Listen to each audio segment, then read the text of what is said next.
What is going on, beautiful people? My name is BetSam, and we are going to break down Randy Rude Boy Brown versus Nicolas Dalby. This is an exciting matchup in the 170-pound division between two UFC veterans. I'm going to start off by talking about Randy Brown. Randy Brown is almost 35 years old and has competed in the UFC since being signed back in 2016. He has 19 UFC fights under his belt with 13 victories and 6 defeats. 3 of those defeats, however, come from very prestigious competition in Belal Muhammad, current UFC champion, Jack Della Maddalena, future title challenger, and Vicente Luque, the silent assassin. Randy Brown is a very long individual. We know him at this point.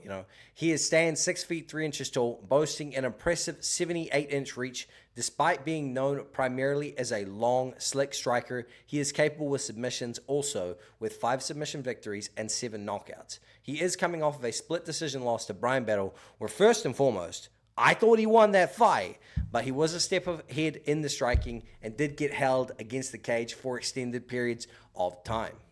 On the Nicolas Dalby side, he is 40 years old, but despite that, he has showed his cardio and pace are his main weapons. He will come forward, he will strike, and he will grapple to try and outwill his opponents, and often it is a successful approach. He holds a UFC record of 7 victories and 4 defeats with 1 lone stoppage over, at the time, UFC prospect Gabriel Bonfim in a fight where Bonfim gassed himself out and then looked for a way out of that fight. Now, guys, let me take a look over on Tapology. Let's have a look at their last 5 before I give you my official prediction on this fight. As you can see, Randy Brown here sitting at around about a minus 200 favorite at the time of recording. The comeback on Dalby as a plus 170 dog. I understand that line. Now, if you look here on the Nicolas Dalby side, his last 5, Claudio Silva, a win by decision almost 3 years ago, goes into a split decision against Wally Alves. We don't like that one. Then against Muslim Salikov, this was a decision where his pace and pressure wilted Muslim Salikov. However, early Muslim Salikov was able to win the striking exchanges. And then his infamous Gabriel Bonfim victory, where Bonfim was winning that fight until he ran out of gas. Bonfim simply started to death gas in there. It wasn't exactly like your typical KO where it was overwhelming damage. You could see that Gabriel Bonfim was fading from the pace and pressure and just wanted out of that fight. Then he goes on to fight Renat Fakhretdinov in a decision that was a split decision. However, I personally do think the right man got the nod in there. That was 9 months ago. On the Randy Brown side, you see he dropped that fight to Jack Della Maddalena by submission. Jack Della Maddalena, a complete mixed martial artist. Then Wellington Turman defeated him by decision, a very obvious win there. He beat Muslim Salikov with a beautiful straight right hand that slid across his chin and slumped him. And then against Elizeu Zaleski dos Santos, he went out there, got it done, unanimous decision. Never looked like he was going to lose that one outside of a lone submission attempt there from Elizeu Zaleski dos Santos.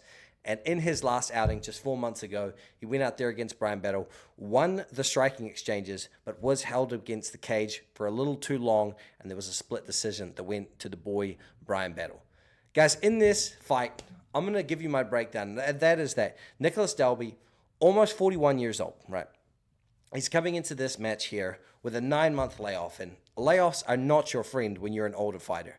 I don't think he's necessarily washed, but I don't think we're going to see the best version of him coming in here, almost 41 years old, almost a year layoff against a veteran like Randy Brown here. I think this is going to look like he's a step behind throughout the entire fight. I think his pace isn't going to be at the level that it's usually expected to be. And I think we see Randy Brown put on the pace and pressure himself with the striking. And I think he finds a knockout or submission. Give me Randy Brown to win this fight inside the distance. And even as a money line play, I think at minus 200, you can really take that one to the bank. I don't mind those odds at all. Guys, I'm going with Randy Rude Boy Brown, and I'm going to say a confidence level on this one, 8 out of 10. I see value on this line. If you enjoyed this video and you want to see more like it, hit it with a like, comment below, let me know. And if you want to see my official premium plays on We Want Picks, I've already dropped over 5 units on this card. Sign up using the link in the description of this video. Code BetSam for 10% off, and I'll see you all